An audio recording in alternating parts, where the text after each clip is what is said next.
O Espírito Santo de Deus, quem ele é? Ele é uma pessoa. A Trindade ela é composta por 3 pessoas: Pai, Filho e Espírito Santo. Na Trindade houve o ministério ou o tempo, como você quiser colocar teologicamente falando, o tempo de cada um da Trindade, que são 3, mas na verdade são um. Deus, né? Se faz trino, Deus Pai, Deus Filho, Deus Espírito Santo. Houve o tempo de cada um na terra. A gente já ouve o tempo de Deus vir à terra. Ele vinha e falava com Adão ali no Éden, ele falou com Moisés e ele falou com os profetas, e isso aconteceu no período da Velha Aliança. Então, os homens ouviam, com seus ouvidos ouviam, literalmente eles ouviam a voz de Deus. Estavam ali conectados com Deus através do próprio Deus.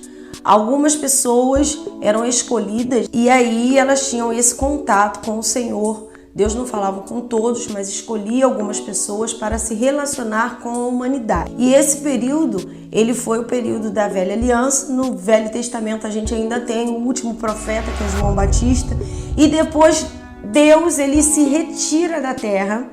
Ele não vem mais à terra, não comunica-se mais com os homens através dos profetas, mas ele comunica-se com os homens através de Jesus Cristo, seu Filho, quando ele veio e se fez como um de nós. Deus Filho veio à terra e nós nos conectamos com o Pai através de Jesus. Jesus Cristo falava que estava entre nós. Quando os apóstolos, os discípulos perguntaram: mostra-nos o Pai, ele disse: eu estou tanto tempo entre vós. Quer dizer, ele era a figura de Deus na segunda pessoa da Trindade na terra, falando com os homens. E ali ele ensinou muito acerca do Pai, do reino, do amor, da conexão entre o homem e Deus, sobre o agradar a Deus. Ele nos ensinou. Então foi o ministério de Jesus, onde ele ali dos 30 anos, que ele começa o ministério mesmo a partir dos 30 anos, e aos 33 ele vai cumprir a sua missão de morte e ressurreição. Então foi um período curto, onde Jesus esteve na terra e aí não houve profetas. Deus falou através do seu próprio Filho. Ele era a comunicação de Deus com o ser humano. Então foi o ministério de Jesus na terra. Jesus vai para o Pai e diz assim: olha, eu não deixarei vocês sozinhos, eu não deixarei vocês abandonados, eu não deixarei vocês sem ninguém, sem nenhuma cobertura. Eu enviarei outra, é necessário que eu vá para que ele venha. E aí vem ele, a terceira pessoa da Trindade, que é o Espírito Santo de Deus. E ele veio em Pentecostes, e ali em Pentecostes teve toda a manifestação do Espírito Santo. Às vezes as pessoas confundem a manifestação do Espírito Santo com o próprio Espírito Santo. Ele não é um fogo, ele não é uma água, ele não é um vento. Essas são as manifestações dele, mas ele é uma pessoa. E ele esteve presente desde a criação do mundo. Lá na criação do mundo estiveram os 3 presentes: Pai, Filho e Espírito Santo. Quando Deus fala: façamos o homem à nossa imagem e semelhança.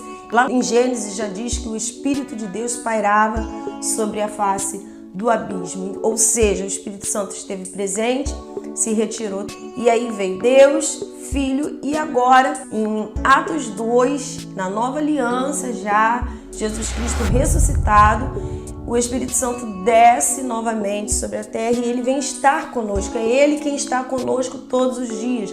Nós dizemos, eu falo aqui muito poeticamente, que Deus está no meio da igreja, Deus está neste lugar, Deus está conosco, Jesus está aqui, ele vai fazer o milagre. Quando na verdade quem está hoje na terra é o Espírito Santo de Deus. Jesus só virá à terra novamente para buscar a sua igreja.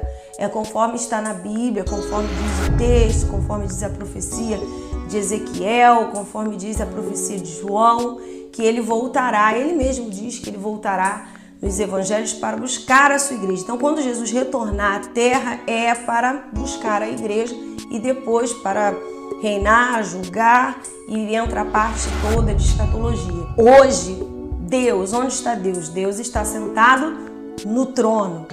Onde está Jesus? À destra de Deus. E o Espírito Santo, ele está lá no céu? Não, o Espírito Santo é aquele que está na terra. É aquele que fala conosco. Deus fala conosco através do seu Espírito Santo. É onde a gente sente o amor de Jesus Cristo, é através do Espírito Santo. É Ele quem convence o homem do pecado, é Ele quem convence o homem da sua necessidade de Deus e de aceitar Jesus como Filho de Deus e como Salvador e como Redentor. Então hoje o Espírito Santo ele está na terra para nos ajudar. Ele é o nosso auxiliador, ele é uma pessoa. Por muitas vezes as pessoas acham que vem anjos no meio da igreja. Sempre se diz do homem de branco, a gente tem muitos testemunhos das pessoas que veem esse homem de branco e às vezes acham que é Jesus, às vezes acham que é Deus, às vezes acham que é um anjo. E esse homem que sempre é visto é o Espírito Santo de Deus, porque ele está conosco. E ele é uma pessoa, eu digo muito nas minhas pregações, e você pode ver que tem até outros vídeos, que eu falo que é normal o ser humano quando a gente diz assim, imagine Deus. A pessoa consegue imaginar Deus como uma figura, né? Um homem grande, talvez os seus cabelos brancos, aquela figura grandiosa no trono, mas a gente consegue visualizar ela num feitio, num biotipo humano. Agora, quando se fala do Espírito Santo, às vezes existe um bloqueio. A gente não consegue visualizar o Espírito Santo na forma que a gente visualiza Deus, que a gente figura Deus, ou na forma que a gente visualiza Jesus e figura Jesus. A gente normalmente, quando fala do Espírito Santo, a gente pensa em uma das manifestações. A gente pensa no vento, a gente pensa na fumaça, mas não é. Assim como Jesus, ele foi chamado de árvore da vida, assim como Jesus foi chamado príncipe da paz, assim como Jesus foi chamado de Deus forte, conselheiro, a gente também faz essas atribuições, né, ao Espírito Santo. Mas Jesus sempre foi Jesus e o Espírito Santo é o Espírito Santo.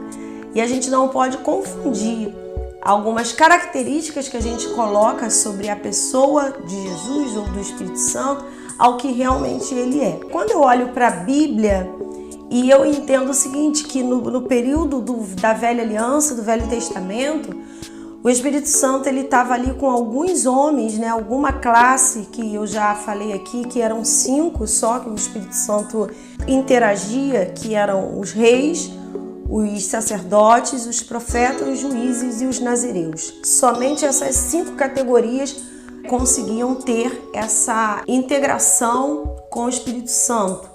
Somente essa categoria. O restante da humanidade não tinha.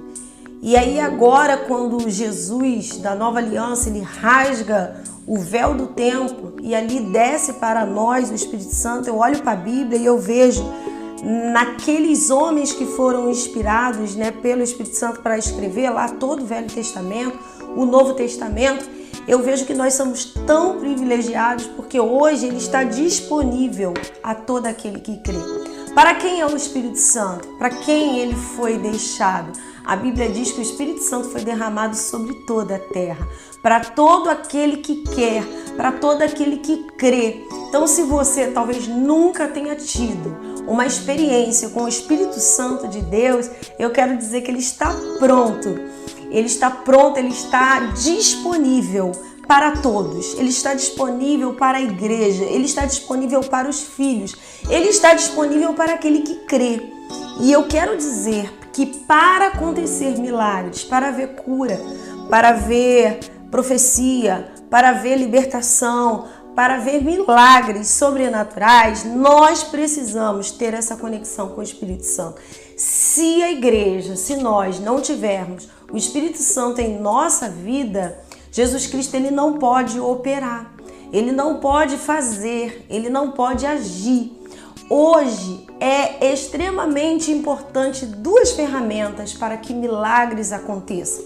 Para que o Pai seja glorificado no Filho, para que o milagre aconteça. E quando o milagre acontece, nós oramos e a nossa oração ela tem que ser entendida com 3 partes que são importantíssimas. Nós oramos ao Pai em nome do Filho, na autoridade do Espírito Santo. Às vezes nós oramos ao Pai, mas esquecemos de pedir em nome de Jesus. Nenhuma oração feita que não for pedida em nome de Jesus, ela não é atendida. Por quê? Porque é o sangue de Cristo que nos justifica. Então, toda oração é feita ao Pai, em nome do Filho e na autoridade do Espírito Santo de Deus. Então a gente não consegue alcançar o Pai sem o Filho e sem o Espírito Santo.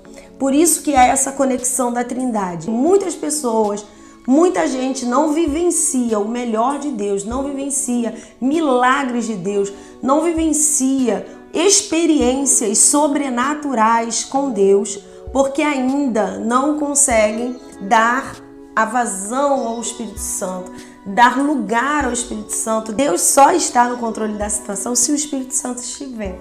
Se o Espírito Santo não estiver conosco, Deus não consegue controlar a situação. Então, muitas vezes a gente fala, Deus está no controle.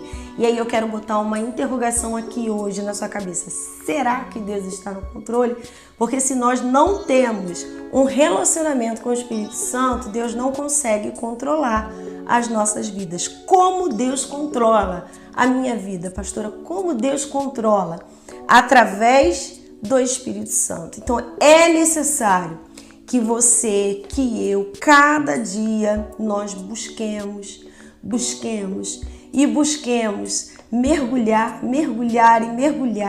na presença do Espírito Santo e deixar realmente sermos cheios, como em Atos diz, que foram todos cheios, e como fala a palavra de Deus, que hoje a gente não deve se embriagar com vinho onde há contenda, mas enchei-vos do Espírito Santo de Deus.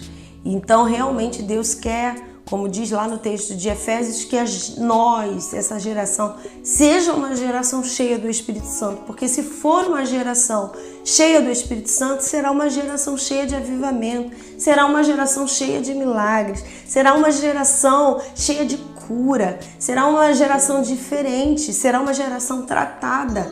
Porque não há tratamento de Deus sem o Espírito Santo. Beijos abençoados. Foi muito bom estar com você no primeiro vídeo da série Espírito Santo. Eu conto com você, compartilhe esse vídeo com alguém e esteja conosco no próximo vídeo, em nome de Jesus. Beijos abençoados.